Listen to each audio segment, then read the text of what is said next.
আজ আরেকটা নতুন রেসিপি নিয়ে আপনাদের মাঝে চলে আসলাম। হ্যালো, আসসালামু আলাইকুম বন্ধুরা, আপনারা সবাই কেমন আছেন? আলহামদুলিল্লাহ, আমি তো ভালো আছি।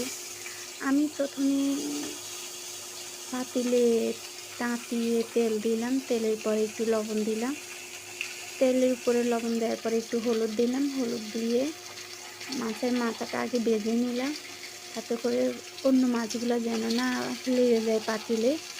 সেজন্য সবশেষে আমি ডিম দুইটাকে ভেজে নিলাম। ভেজে নিয়ে আমি শর্টকাটে মেয়েকে আজ ঘুম পাড়িয়ে আমি রান্না করে ফেললাম।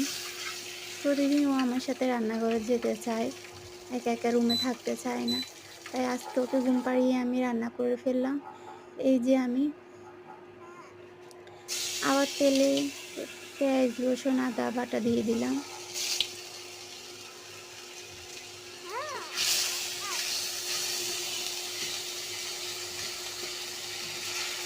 কষানি ভাজার পরে আমি আবার পেঁয়াজ রসুন ভাজার পরে আবার গোটা পেঁয়াজ দিয়ে দিলাম, দিয়ে ভালো করে ভেজে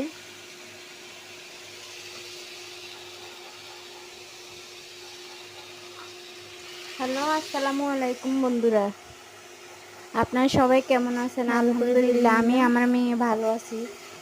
আশা করি আপনারা সবাই ভালো আছেন।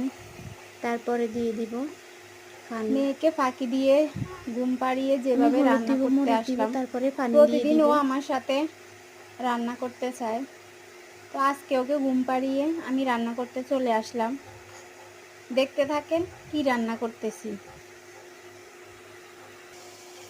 দিয়ে দিব হলুদ দিলাম, মরিচ দিব,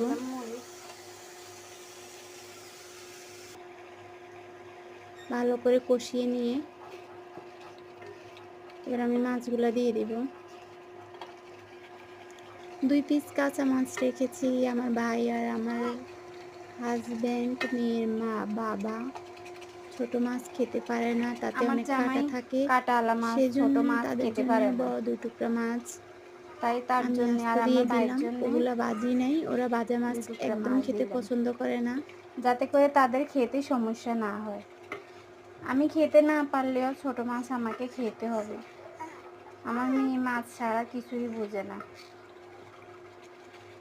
যদিও খেতে পারে না, হয়ে গেছে, ওর মাছ খেলে ও খাবার খেতে পারে, ও পায়।